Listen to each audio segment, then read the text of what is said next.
Yo, before we get started, subscribe to the mailing list, archive.store. Yo, that's your way to stay in tune with everything I have going on, from events to deals, sales, product launch, everything. You'll see everything there. You know, all these other sites got algorithms. You might not see it till it's over. This is a way to stay in the loop of a lot of things. I don't send a whole bunch of unnecessary emails and shit out to fill up your inbox. Make sure you subscribe to the email list. Also, to see the full version of this video, make sure you subscribe to the Patreon, No Ideas Original. Y'all already know, if you don't already, follow the Instagram, No Ideas Original. With that being said, let's get started. Yo, I appreciate the feedback on all platforms, actually. But what I'm speaking about is 1990 in 60 seconds, a glimpse of it. So what I'm doing, I'm starting this new shit where I'm going to go into the whole decade in 60 seconds, just a glimpse of it. You know, you can't get into everything in 60 seconds, but we could get into it a little more here. So watch the recap of the video real quick. 1990 in 60 seconds. Yo, we got to start with the Bart Simpson t-shirt. The Bart Simpson t-shirt did astronomical numbers, whether you had the regular one or the black Bart. LL Cool J gave us Mama Said Knock You Out with the Around the Way Girl with the airbrush on the denim. Home Alone, Edward Scissorhands, Goodfellas. Am I funny? And Nubian gave us Slow Down. Eric B. and Rakim gave us Let the Rhythm Hit 'Em. Have Mercy, Super Nintendo. Oh, the windbreaker off the Bo Jacksons was a hood staple. Tech Challenge 2 was on the scene. The Air Max 90 put up big numbers. Fresh Prince of Bel-Air hit the scene, so did those Baltoro boots. Who remember the overalls, one strap hanging or both straps or both straps hanging? Style pullovers, Jordan 5s, Air 180s with the pump, 1990. Pardon me too, the 180s came out in 91. Yo, one main thing that I didn't touch on in that 60 seconds was In Living Color. In Living Color set the tone for so many actors and actresses to be who they are today. A lot of them. Think about how well-rounded that show was. All types of parody, right? You seeing all types of fashion that's going on during them times. They making fun of everything that's going on during them times. You seeing dancers, they got a DJ. You're getting a performance at the end of the show. Remember seeing Another Bad Creation. Bo Jackson's on, Syracuse sweatshirts, game hat. That's the shit that was going on in 90. Like, we was into college sweatshirts, snapback hats, whether it was college, NBA, whatever, with the latest sneaker. The Bo Jacksons was a sneaker that had shit in a frenzy during them times. Yo, and Damon Wayans playing Oswald Bates, the super educated brother in jail, Jordan 5s on. Tommy Davidson rocking white cement 4s, first time we seen Homie the Clown. Like, it's so many monumental things in that show that went on for years, like Jennifer Lopez as a dancer. It's crazy. The Wayans are a whole family of successful actors, and they all stuck together and made it work. Teamwork make the dream work. Yo, I always like to give the history from my eyes, meaning what I saw. So 89 rolling into 90, it was a lot of good music that taught us a lot of shit and showed us a lot of fashion. And for me, Brand Nubian, the One for All album, it shed light on a lot of things, from knowledge of self to just shit that was going on in the communities that I frequent and I come from. So if you go to the Sunshine video, Pooba got on the white 5s with the silk shirt.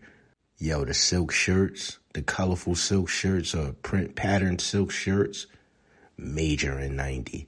And even pay attention to the album cover. You see Sadat X in the back, AirTech Challenge on, DJ Alamo Black 5s on.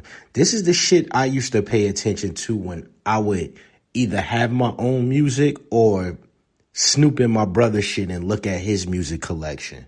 Yo, but Mama Said Knock You Out album, LL, Around the Way Girl, Mama Said Knock You Out, the airbrush, all the fly shorties in the video. He also had on Air Tech Challenge. You see a couple Lava Dome boots in the video. Yo, I think every shorty had a dance in the talent show or just a dance that they made up in the hood to Around the Way Girl. With this music shit, I could go on forever. Digital Underground. Eric B. and Rakim let the rhythm hit him. Lord Finesse, Funky Technician. Oh my God, Gangstar. Step into the arena. What? Just to get a rep? Ewing's in the video, Big Chain. Yo, that video was cinematic to what was going on outside. Stick Up Kids, the hustling, showing how a sneaker outside of Nike and Reebok would put a quick run together. The Ewings with the strap that went from the front to the back then, yo, that run was incredible. And of course, we had Tribe Called Quest, as well as Public Enemy, Fear of a Black Planet. But let's just rewind back, right?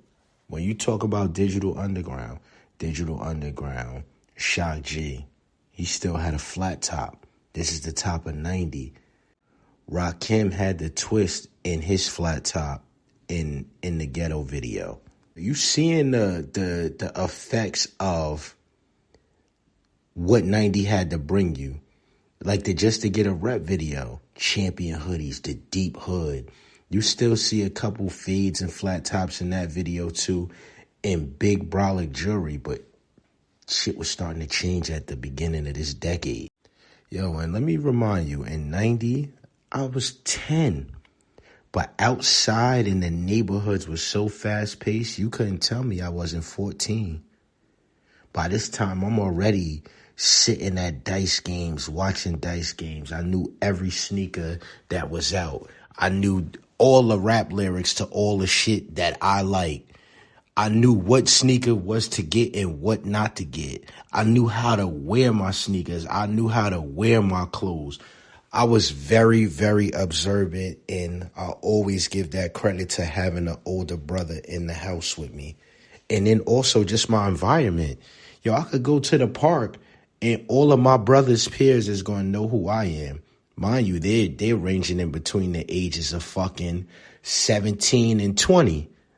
So they got me by damn near a decade, but my brother got me dressed in a certain way, and then I'm just peeping the mannerisms of their cool and how to, maneuver with my own cool. It's like, oh, nah, this little nigga's cool. So they didn't look at me like a regular 10-year-old. I mean, to an extent.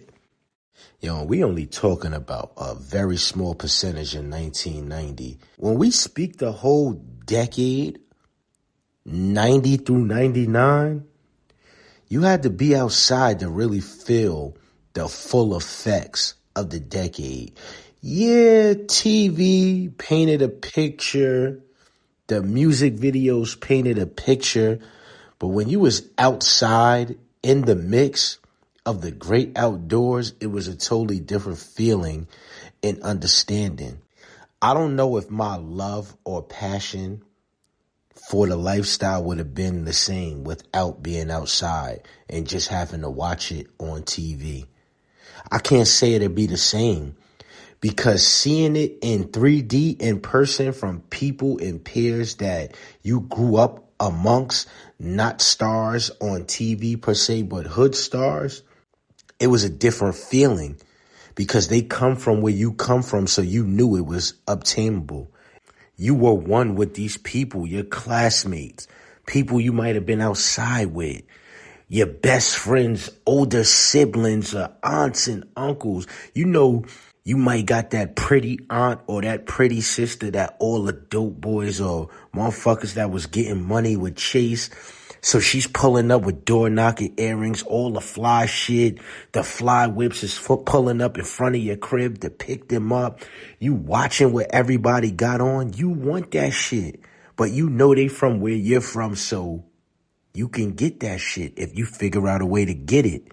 So that was more or less my brainwave on all of this shit. Like, come on, bro, I'm waking up.